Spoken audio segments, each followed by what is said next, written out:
दोस्तों नमस्कार, जय माता दी। संजय बोल रहा हूँ। आशा करता हूँ कि आप सभी कुशल मंगल होंगे। लाल किताब की ज्योतिष मंथन की श्रृंखला में ये मेरी नई वीडियो है। काफ़ी दिन से ज्योतिष मंथन के ऊपर कोई विशेष चर्चा नहीं हुई, क्योंकि कुछ लगातार 5-6 वीडियोज़ मैंने लाल किताब ग्रामर के ऊपर, जो हमारे लाल किताब सीखने वाले विद्यार्थी हैं, उनके लिए ख़ास तौर पे समर्पित की और बहुत लोगों के बहुत अच्छे रिव्यूज़ भी आए। बहुत लोगों ने बहुत कुछ सीखा भी लाल किताब ग्रामर से। क्योंकि ग्रामर के ऊपर बहुत कम वीडियो सोशल मीडिया पे हैं, क्योंकि उसमें सिखाने वाले लोग अपने-अपने ढंग से अपनी-अपनी कक्षाओं में उसको ज़्यादा सिखाते हैं। तो मैंने सोचा कि आप सभी के साथ अगर उस ज्ञान को साझा किया जाए, तो उससे बहुत लोगों को उसका लाभ मिलेगा। लेकिन आज की हमारी वीडियो ज्योतिष मंथन पे है, क्योंकि बहुत से लोग जो अपने डेली रूटीन में ज्योतिष प्रैक्टिस नहीं करते, लेकिन वो ज्योतिष को अपनी परंपराओं और अपनी सांस्कृतिक धरोहर के साथ, अपनी सांस्कृतिक धरोहर के साथ जोड़ के देखना, समझना उनको अच्छा लगता है। और मुझे भी अच्छा लगता है कि अपनी जो सांस्कृतिक परंपराएं हैं, जिनको कि बहुत से लोगों ने फ़िल्मों के माध्यम से या आधुनिकता के माध्यम से दाढ़ी-धोती वालों की परंपराएँ कह के उनको एक अलग ढंग से टैग कर दिया, लेकिन वो कितनी वैज्ञानिक हैं, उनका विज्ञान से कितना गहरा संबंध है, इसकी हमेशा मैं वकालत करता रहा हूँ। और ज्योतिष मंथन की मेरी बहुत सी वीडियोज़ में आप लोगों ने ऐसा देखा सुना होगा, और आप भी समझते मानते हैं कि हमारा जो सांस्कृतिक धरोहर है, हमारा जो सनातन धर्म है, वो विज्ञान सम्मत और पूर्ण रूप से साइंटिफिक है। एक छोटा-सा उपाय आप लोग बहुत लोग करते हैं, जिनके घरों में नन्हे-मुन्ने बालक पैदा हों, तो सामान्यतः देखा गया है कि उनको शहद से शहद चटाया जाता है। तो उसमें अगर आप थोड़ा-सा सुधार करें और इस शहद चटाने वाली परंपरा को अगर हमारे ज्योतिष के साथ जोड़ के इस ढंग से करें, जिस ढंग से मैं आपको बता रहा हूँ, तो उस बालक का वो ग्रह ताउम्र के लिए बहुत अच्छा हो जाता है। कौन-सा ग्रह? गोचर में जब बालक का जन्म हो रहा है और उस समय लग्न में जो गोचर में जो ग्रह चल रहा है, गोचर में जो ग्रह चल रहा है उस समय के लग्न में, उस ग्रह के रिश्तेदार के द्वारा, ध्यान दीजिएगा मित्रों, लग्न में गोचर में जो ग्रह चल रहा है या जो राशि जिस ग्रह की राशि चल रही है, उस राशि वाले ग्रह के रिश्तेदार के द्वारा, और या लग्न में जो नक्षत्र प्रोमिनेंटली बोल रहा है, और ये आपको आपके जो लोकल पंडित जी हैं, पुरोहित हैं, वो आपको अच्छी तरह से बता देंगे कि किस ग्रह का बोलबाला उस समय लग्न में था। उस ग्रह के रिश्तेदार के द्वारा, मान लीजिए जैसे कि चंद्रमा अगर लग्न में बोल रहा है, चंद्रमा की राशि बोल रही है उस समय जब बालक का जन्म हुआ या उसने जब पहली सांस ली, तो फिर दादी के द्वारा। और अगर बृहस्पति चल रहा है या बृहस्पति की राशि बोल रही है, तो फिर दादा के द्वारा। इसी प्रकार से अगर सूर्य बोल रहा है तो पिता के द्वारा, या बुध बोल रहा है तो बुआ या बहन के द्वारा। इन ग्रहों की, या जैसे जैसे कि केतु बोल रहा है तो फिर आप मामा के द्वारा। तो इन ग्रहों के रिश्तेदारों से और उस ग्रह की धातु से, ध्यान दीजिएगा मित्रों, उस ग्रह के रिश्तेदार से और उस ग्रह की धातु से, उस ग्रह की धातु के चम्मच से अगर मंगल का शहद, क्योंकि मंगल लग्न का स्वामी होता है, और उस बालक का लग्न यानी कि उस बालक का शरीर, उसके शरीर में जो मंगल के खून का दौरा है वो शुरू हुआ है, तो इसलिए शहद की ही प्राथमिकता है, शहद को ही महत्व दिया जाता है। पर किस धातु के चम्मच से देना और किस आशिये के रिश्तेदार से देना, यानी कि किस ग्रह के रिश्तेदार से दिलवाना, ये इसमें महत्वपूर्ण सूत्र है। अगर आप इसको उस समय, जो शहद चटाने वाली परंपरा है हमारे सनातन धर्म में, अगर इसको भी इंट्रोड्यूस कर लें, तो आप देखेंगे कि उस बालक का, जिस बालक का जन्म हुआ है, वो ग्रह ताउम्र के लिए अच्छा हो जाता है, सारी उम्र के लिए अच्छा हो जाता है। अब ये भी हो सकता है कि उस जातक के उस समय में लग्न में पापी ग्रहों का बोलबाला ज़्यादा हो, तो पापी ग्रहों को ना लेके आप 9वें भाव को देख लीजिए, 9वें भाव की राशि को देख लीजिए। और अगर शुक्र का बोलबाला है तो घर की किसी भी सुहागिन स्त्री से और मिट्टी के चम्मच से, या शुक्र के जो मित्र ग्रह हैं उनके धातु के आशियों से भी आप इस कर्मकांड को या इस क्रिया को कर सकते हैं। तो ये बहुत महत्वपूर्ण परंपरा है, इसको आप लोगों ने जीवित रखा, ये बहुत अच्छी बात है। लेकिन अगर इसमें थोड़ा-सा ये ट्विस्ट भी डाल दें आप, तो आप देखेंगे कि उस बालक का वो ग्रह बहुत अच्छे ढंग से पूरी उम्र के लिए उसको सहायता करता। तभी तो कहा गया है कि जो गर्भवती महिला है वो गर्भ के समय में प्रसन्न रहे, यानी कि खुश रहे। अब उसका क्या मतलब हुआ? क्योंकि एक प्रसन्न महिला ही एक प्रसन्न बालक को जन्म दे सकती। अब आपने देखा होगा कि जो महिलाएं गर्भावस्था में या गर्भावस्था के उन खास दिनों में किसी भी प्रकार के मानसिक तनाव या प्रेशर में या घर के किसी लड़ाई झगड़े में से गुजरे, तो जिस बालक का जन्म होगा, आप ध्यान दीजिएगा, उस बालक का चंद्रमा उसी ढंग से उसी राशियों में या उन्हीं भावों में मिलेगा। यानी कि अगर वो महिला प्रसन्न रही है तो उस बालक को उच्च का चंद्रमा मिलेगा, अच्छा चंद्रमा मिलेगा। अगर वो महिला किसी भी प्रकार के मानसिक तनाव में रही है तो उस बालक का चंद्रमा हमेशा कमजोर रहेगा। ये आप ध्यान दीजिएगा।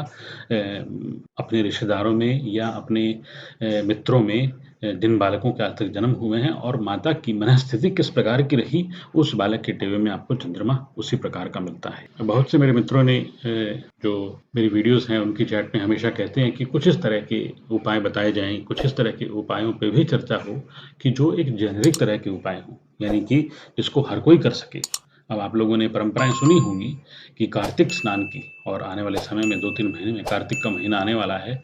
तो हमारे हिंदू धर्म ने जो कार्तिक स्नान का जो परंपरा शुरू की, उसके पीछे का क्या विज्ञान था? क्योंकि कार्तिक मास में आप देखेंगे कि सूर्य हमेशा तुला राशि में या वृश्चिक राशि में मिलता है। तुला राशि में जो सूर्य होता है वो नीच का होता है, डेबिलिटेटेड सूर्य होता है, यानी कि नीच का सूर्य होता है। तो यानी कि सूर्य बहुत कमजोर है, इसलिए लोगों को ये सलाह दी जाती है कि वो जितना ज्यादा हो सके चंद्रमा यानी कि जल स्रोतों के पास जाएं, स्नान करें, तीर्थों में जाएं, स्नान करें और उनका चंद्रमा मजबूत हो और उस चंद्रमा से उनके सूर्य को हेल्प मिले, सूर्य को सहायता मिले। और आपने देखा होगा जिन जातकों का सूर्य 7वें भाव में हो या 7वीं राशि में हो या नीच का सूर्य हो, उनको हमेशा चंद्रमा से हेल्प दी जाती है। उनको कहा जाता है कि रात को अपना चूल्हा जो है, अपना जो तवा है चूल्हे का, उसको पानी के 4 छींटे मार के बुझाएं या दूध के 4 छींटे मार के बुझाएं। तो ये ज्योतिष के साथ कैसे संबंधित है कार्तिक स्नान की परंपरा,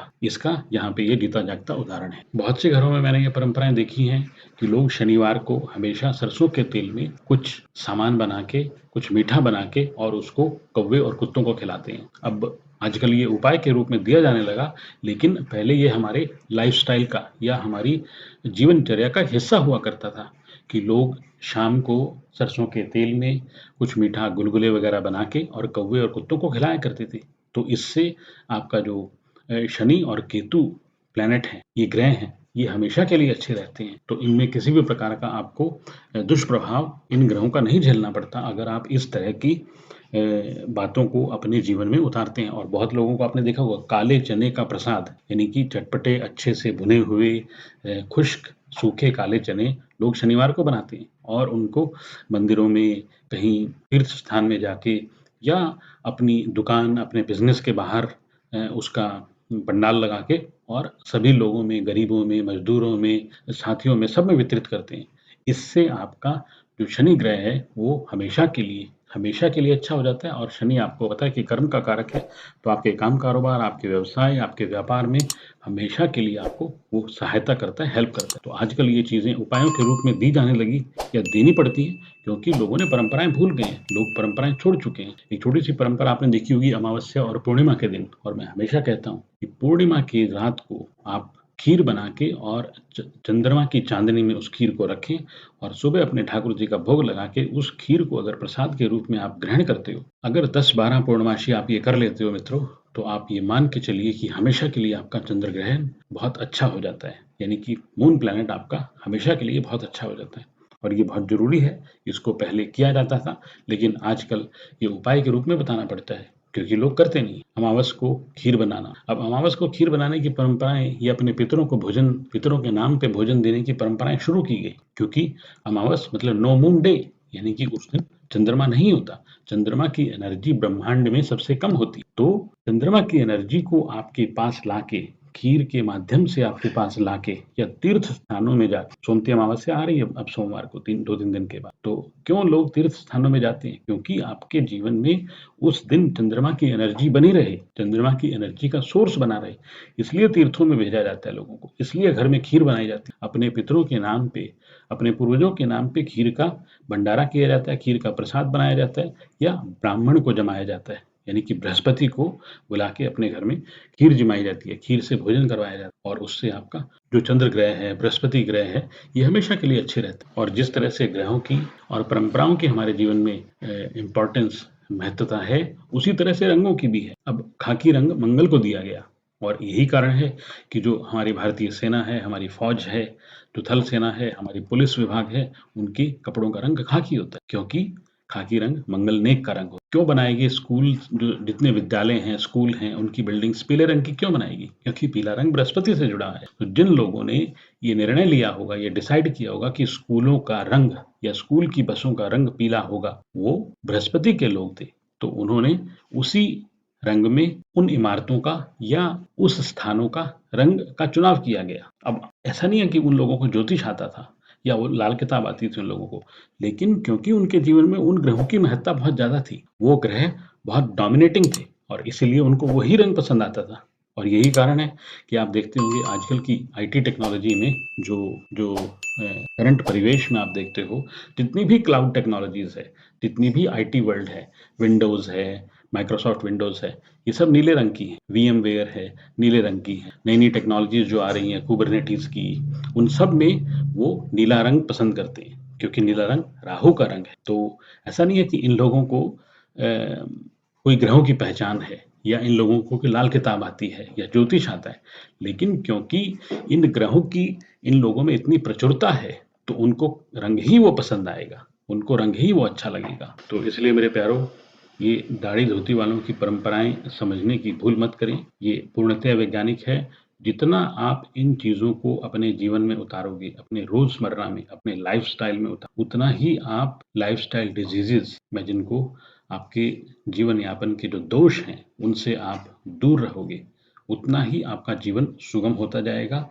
जीवन में जो अननेसेसरी सरप्राइज़ेज़ हैं, एकदम से उतार-चढ़ाव हैं, उनसे आपको बहुत हद तक राहत मिलेगी। आज के लिए बस इतना ही। आप सभी प्रसन्न रहें, खुश रहें, आबाद रहें। फिर मिलेंगे। जय माता दी।